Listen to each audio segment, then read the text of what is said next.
नमस्कार, गुलिस्तान न्यूज देख रहे हैं आप और उत्तराखंड के इस खास बुलेटिन के साथ मैं शीतल शर्मा इस बुलेटिन की शुरुआत करेंगे। उत्तराखंड विधानसभा सत्र के दौरान कैबिनेट की अहम बैठक हुई, जिसमें कैबिनेट ने सख्त भू कानून पर मोहर लग गई है। मुख्यमंत्री पुष्कर सिंह धामी ने इसे ऐतिहासिक कदम बताया है। उन्होंने कहा कि प्रदेश की जनता की भावनाओं के अनुरूप यह कदम उठाया गया है। मुख्यमंत्री ने कहा कि प्रदेश की जनता लंबे समय से सख्त भू कानून की मांग कर रही थी और जनता की भावनाओं का पूरी तरह सम्मान करते हुए कैबिनेट ने सख्त भू कानून को मंजूरी दे दी है। यह ऐतिहासिक कदम राज्य के संसाधनों, सांस्कृतिक धरोहर और नागरिकों के अधिकारों की रक्षा करेगा, साथ ही प्रदेश की मूल पहचान को बनाए रखने में एक महत्वपूर्ण भूमिका निभाएगा। मुख्यमंत्री धामी ने सोशल मीडिया प्लेटफॉर्म एक्स पर लिखा है। चलिए आपको बताते हैं क्या लिखा है। मुख्यमंत्री पुष्कर सिंह धामी ने एक्स पर, राज्य संस्कृति और मूल स्वरूप की रक्षक हमारी सरकार प्रदेश की जनता की लंबे समय से उठ रही मांग और उनकी भावनाओं का पूरी तरह सम्मान करते हुए आज कैबिनेट ने सख्त भू कानून को मंजूरी दे दी है। यह ऐतिहासिक कदम राज्य के संसाधनों, सांस्कृतिक धरोहर और नागरिकों के अधिकारों की रक्षा करेगा, साथ ही प्रदेश की मूल पहचान को बनाए रखने में एक महत्वपूर्ण भूमिका निभाएगा। हमारी सरकार जनता के हितों के प्रति पूरी तरह से प्रतिबद्ध है और हम कभी भी उनके विश्वास को टूटने नहीं देंगे। इस निर्णय से यह स्पष्ट हो जाता है कि हम अपने राज्य और संस्कृति की रक्षा के लिए हर संभव प्रयास करेंगे। निश्चित तौर पर यह कानून प्रदेश के मूल स्वरूप को बनाए रखने में भी सहायक सिद्ध होगा। तो मुख्यमंत्री पुष्कर सिंह धामी ने एक्स पर पोस्ट कर ये जानकारी भी दी है और उन्होंने उत्तराखंड की बेहतरी के लिए ये बातें कही हैं कि आखिर उत्तराखंड में भू कानून के क्या प्रभाव होंगे, क्या फायदे होंगे, इससे वहां के लोगों को जो है वो कितना फायदा हो सकता है। धनराज गर्ग हमारे साथ, हमारे सहयोगी इस वक्त सीधे देहरादून से जुड़े हुए हैं। मैं जरा सीधे इस वक्त देहरादून का रुख करना चाहूंगा। धनराज, पहले तो आज विधानसभा का सत्र भी चल रहा है, बजट सत्र भी चल रहा है और आज दूसरा दिन भी था, हंगामा देखने को मिला। और दूसरा सवाल, भू कानून जो है वो आज काफी चर्चाओं में उत्तराखंड के अंदर और कैबिनेट ने फिलहाल इस पर मोहर भी लगा दी है। जी बिल्कुल, देखिए उत्तराखंड का जो बजट सत्र है वो चल रहा है और आज दूसरा दिन है और दूसरे दिन भी आपने देखा कि विपक्ष किस तरीके से हंगामा करता हुआ नजर आया, क्योंकि आज सुबह ही जो कहा जाए कि सदन से बाहर आकर कहीं ना कहीं विपक्ष के लोगों ने हंगामा किया है और साफ तौर पर जो हंगामा किया गया है वो कई मुद्दों को लेकर किया गया है। क्योंकि विपक्ष का कहना है कि जिस तरीके से स्मार्ट मीटर उत्तराखंड के अंदर लगाए जा रहे हैं वो कहीं ना कहीं गलत है, उसको लेकर हंगामा विपक्ष करता हुआ नजर आया। और इसके साथ ही आप देखिएगा कि कैबिनेट बैठक भी मुख्यमंत्री पुष्कर सिंह धामी की तरफ से बुलाई गई थी और इस कैबिनेट में आज कैबिनेट ने जो भू कानून है उत्तराखंड के अंदर उसको मंजूरी दे दी है। और आप देखिएगा कि लगातार मुख्यमंत्री पुष्कर सिंह धामी ने कहीं ना कहीं जब शपथ ग्रहण की थी तो जनता से वादा किया था कि उत्तराखंड के अंदर यूसीसी लाएंगे, भू कानून लगाएंगे और आज कहीं ना कहीं वो दोनों ही वादे मुख्यमंत्री पुष्कर सिंह धामी के पूरे होते हुए नजर आ रहे हैं, क्योंकि यूसीसी पहले ही उत्तराखंड के अंदर लग चुका है और अब भू कानून भी कहीं ना कहीं उत्तराखंड के अंदर लागू कर दिया जाएगा। बिल्कुल धनराज, विशेषकर भू कानून की बात की जाए जिसपे दावे किए जा रहे हैं सरकार की तरफ से कि इससे हम उत्तराखंड को या उसके उत्तराखंड की संस्कृति, धरोहर, इसको हम बचा सकते हैं। भू कानून फिलहाल कैबिनेट की मंजूरी तो मिल चुकी है, लेकिन इसका विधेयक पेश कब होगा और विधेयक पेश होने के बाद की तस्वीर क्या निकलकर सामने आएगी? जी बिल्कुल, देखिए आपको बता दूं कि अभी जो भू कानून है उसको कैबिनेट की मंजूरी मिली है लेकिन विधेयक अभी पास नहीं हो पाया है। लेकिन माना जा रहा है कि इस बजट सत्र के अंदर ये विधेयक भी कहीं ना कहीं पटल पर जरूर रखा जाएगा और हो सकता है कि इसी विधानसभा सत्र में ये पास भी हो जाए और इसके बाद कहीं ना कहीं उत्तराखंड को एक भू कानून मिल जाएगा और अब सशक्त भू कानून की बात जिस तरीके से मुख्यमंत्री पुष्कर सिंह धामी ने की थी वो कहीं ना कहीं उत्तराखंड के अंदर लागू हो जाएगा।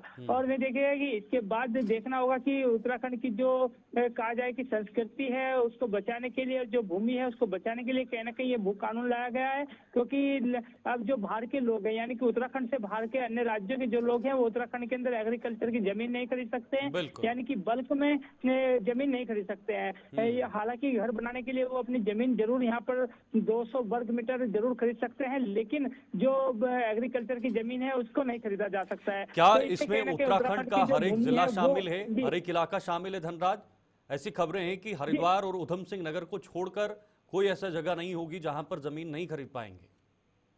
जी बिल्कुल, देखिए उधम सिंह और हरिद्वार को इससे बाहर रखा गया है क्योंकि ये दोनों ही जगह कहीं ना कहीं ग्रामीण क्षेत्र में भी आती हैं। जी। और आप देखिएगा कि दोनों ही जगह को बाहर रखा गया है क्योंकि जो बाहर के लोग हैं वो अधिकतर जो जमीनें खरीदते हैं वो कहीं ना कहीं उत्तराखंड के तमाम हिस्सों में कहीं ना कहीं जमीनें खरीदते हुए नजर आते हैं। और जो एग्रीकल्चर की जमीन है उसको बचाने के लिए ही कहीं ना कहीं ये भू कानून लाया गया है। और अब उत्तराखंड की जमीन को बची रहे और संस्कृति बची रहे उसी के लिए कहीं ना कहीं ये भू कानून लाया गया है। ठीक और है। वहीं आपने देखा होगा कि मुख्यमंत्री पुष्कर सिंह धामी ने भी कहीं ना कहीं कहा है कि जो भू कानून लाया गया है वो उत्तराखंड की धरोहर और संस्कृति को बचाने के लिए लाया गया है। ठीक लेकिन है। अब देखने वाली बात होगी किस तरीके से ये भू कानून काम करेगा।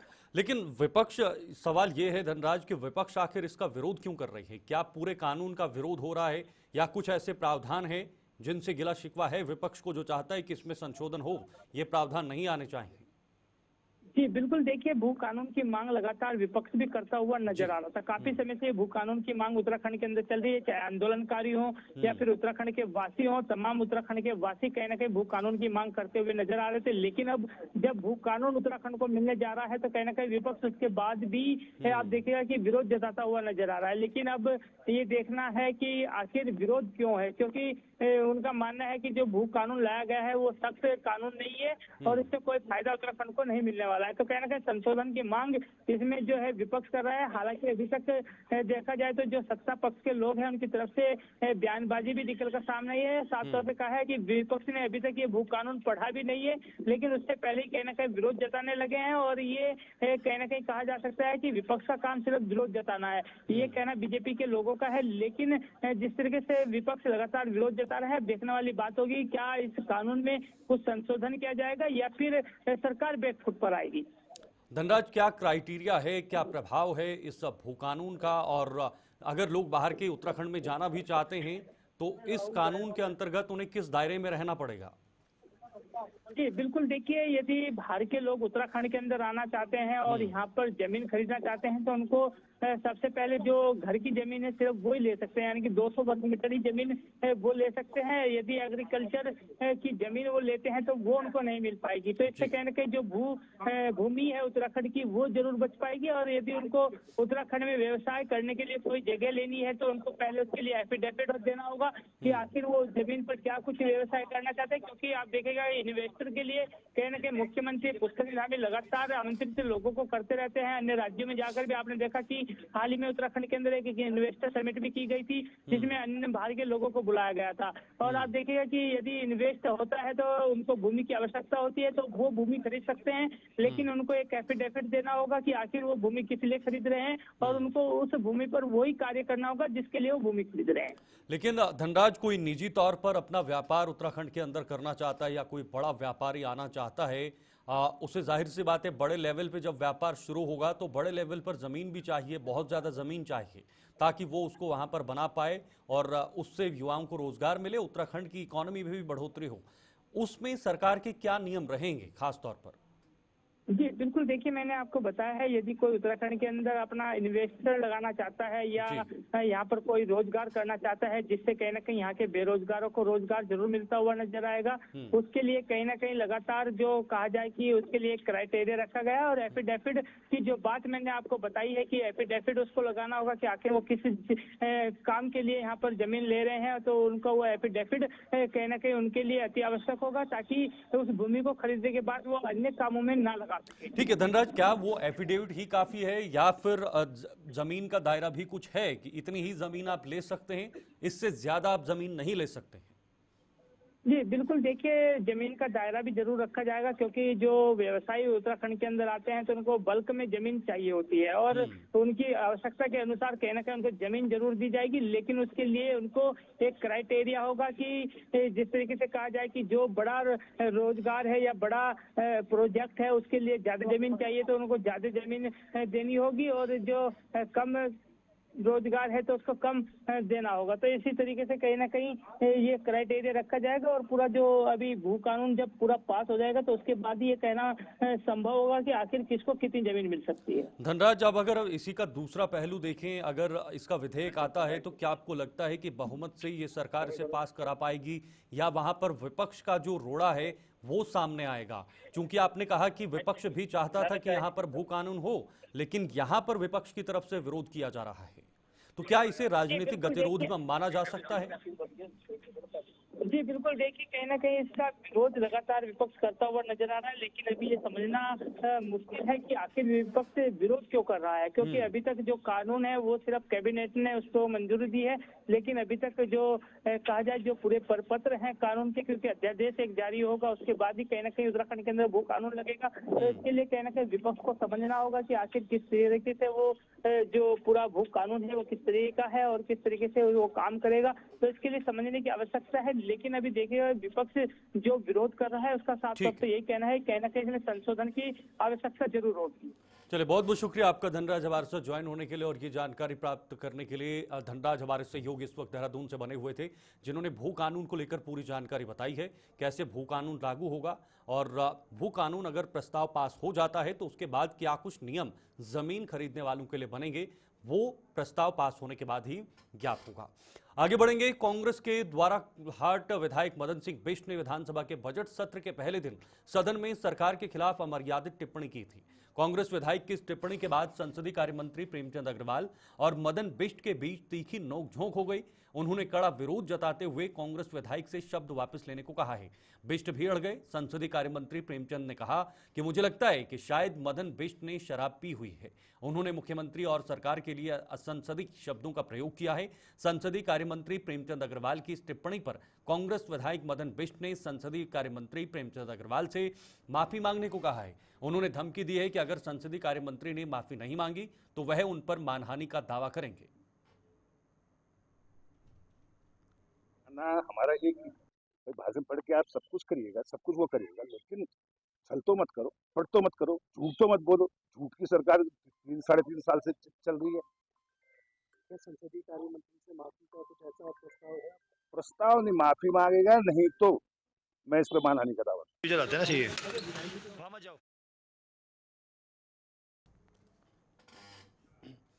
उत्तराखंड में विधानसभा का बजट सत्र चल रहा है। कल उत्तराखंड सरकार में संसदीय कार्य मंत्री और कांग्रेस विधायक के बीच तू-तू मैं हुई है, जिस पर मंत्री ने कांग्रेस विधायक पर शराब पीकर आने का आरोप लगाया। इस पर उत्तराखंड विधानसभा ने नेता प्रतिपक्ष यशपाल आर्य ने कहा है कि उनको कांग्रेस के विधायकों को सलाह देने की जरूरत नहीं है। जिस प्रकार का बयान संसदीय कार्य मंत्री ने दिया है उसकी निंदा करते हैं, सदन में उसका विरोध करेंगे। उसके साथ साथ जरूरी हुआ तो वैधानिक सलाह भी ली जाएगी। नहीं सर, आप नहीं देखिए, उन्हें हमारे कांग्रेस के माननीय विधायकों को सीख देने की जरूरत नहीं। अपना आचरण, अपना व्यवहार भी सत्ता पक्ष को देखना चाहिए। और जिस तरह का आरोप लगाया है, ये गंभीर आरोप है। अगर कोई व्यक्ति, शायद वो शराब पी के आए थे, ये बयान माननीय संसदीय कार्य मंत्री दे रहे हैं, एक इल्जाम है, आरोप है। हम इसकी प्रशंसा करते हैं और निश्चित रूप से जो आरोप लगाया गया है उसके लिए हम अन्य विधिक राय भी लेंगे। सदन में बहुमत, प्रचंड बहुमत है, लेकिन इसके मायने यही नहीं कि वो हमारे माननीय सदस्यों पर अलग अलग आरोप लगाएं, मिथ्या आरोप लगाएं। अगर इसमें सच है तो सच सामने आना चाहिए। क्यों नहीं, किस तरह से उन्होंने आरोप लगा दिए? यह आरोप निश्चित रूप से हमारी भावनाओं को, हमारे माननीय विधायक हैं उनकी भावनाओं को ठेस पहुंचाता है और सभी माननीय विधायक कांग्रेस के इसकी प्रशंसा करते हैं। यूसीसी को लेकर कांग्रेस प्रदेश अध्यक्ष करण माहरा ने प्रेस कॉन्फ्रेंस की और सरकार पर जमकर निशाना साधा। कांग्रेस प्रदेश अध्यक्ष ने कहा कि समान नागरिक संहिता तभी हो सकती है जब पूरे देश के लोग इसमें सम्मिलित हों। उन्होंने लिव इन रिलेशनशिप को लेकर भी इस कानून को आड़े हाथों लिया है। कांग्रेस प्रदेश अध्यक्ष ने यूसीसी के भाग 3 के 378 से 389 धारा में सहवासी संबंध को अनुमति दे दी गई है, लेकिन हमारी संस्कृति किसी को भी बिना शादी के सहवासी संबंध बनाने की अनुमति नहीं देती। उन्होंने कहा कि यूसीसी के विरोध में कांग्रेस पार्टी 20 फरवरी को बड़े स्तर पर विधानसभा कूच करेगी। जो यूसीसी लागू हुआ, सरकार उसमें भ्रामक तथ्य प्रस्तुत कर रही है। सरकार कहती है हमने 2 लाख लोगों से बातचीत की है, लेकिन पूरे जनपद का, पूरे इलाके का, पूरे प्रदेश का दौरा करने के बाद मुझे कोई व्यक्ति ऐसा नहीं मिला जिससे बातचीत हुई हो।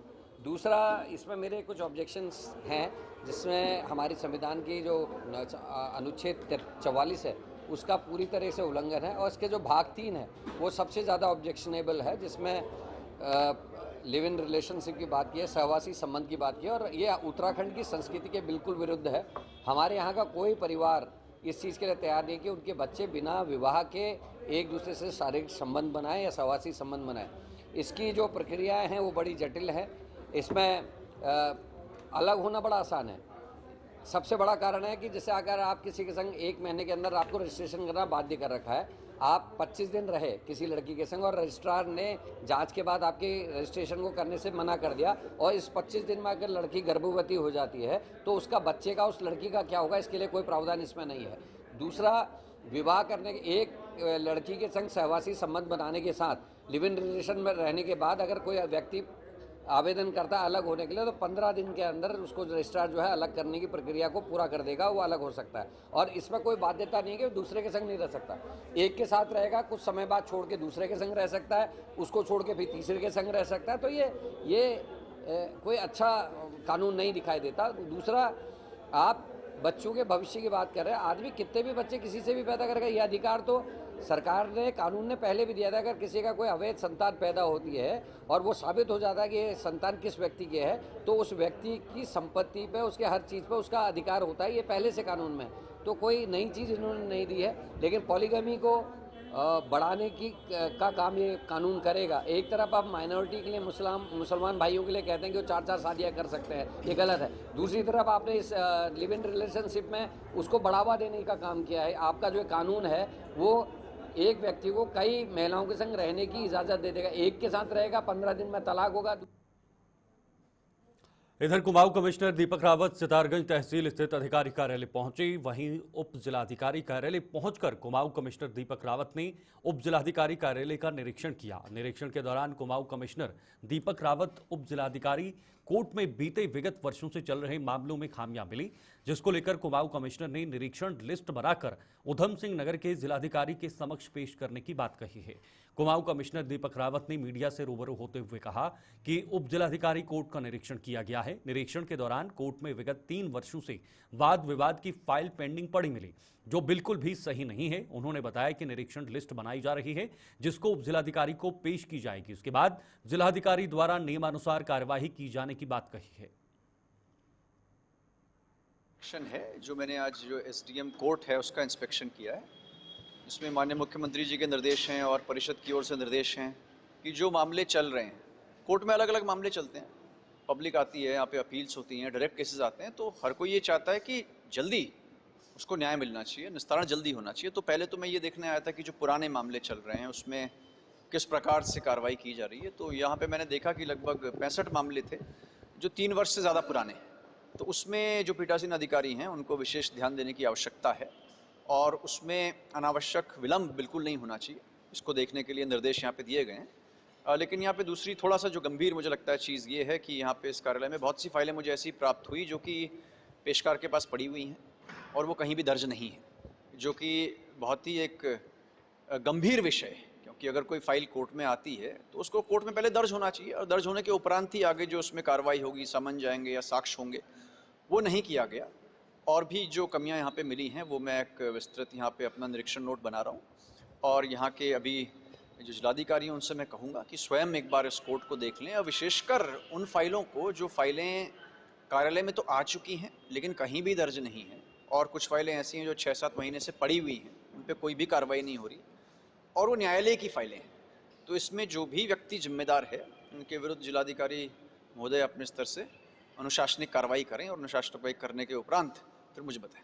मेरी ओर से एक इंस्पेक्शन है, इसमें जो कमियां मिली हैं वो मैं सब यहाँ के जो जिलाधिकारी हैं उन कमियों के साथ प्लस जो रिपोर्ट्स मेरे पास आनी हैं वो अपनी यहाँ से मैं निरीक्षण रिपोर्ट भेज दूंगा और उसमें जो कार्रवाई की जानी है अनुशासनिक कार्रवाई वो जिलाधिकारी अपने स्तर से सुनवाई का अवसर देते हुए उसको संपादित करें।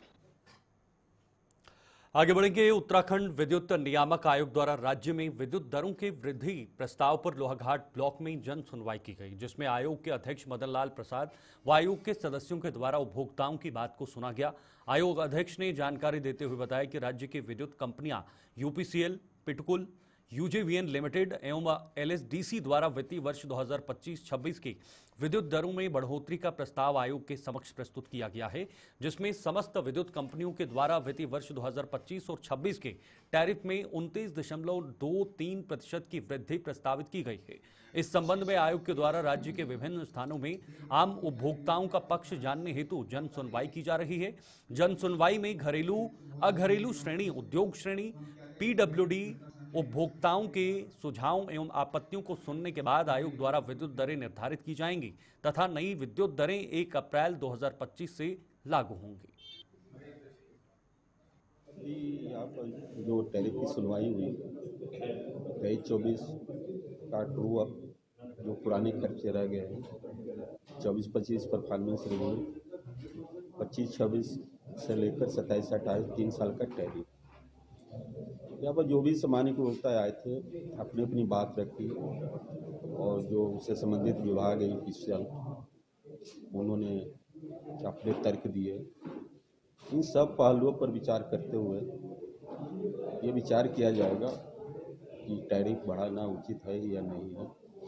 इसके साथ ही कुछ समस्याएं जैसे यहाँ की थी, लाइन शिफ्टिंग का, समय पर बिल न मिलना, तो इसके लिए ऑफिशियल ने ब्रीफ बताया। मीटर रीडर की भी व्यवस्था की, जो प्रोविजन है गवर्नमेंट का जियो है 35 मतलब 30 विधायक निधि से या एमपी निधि से आता है, 35 ऑफिशियल बियर करता है और 35 गवर्नमेंट बियर करती है।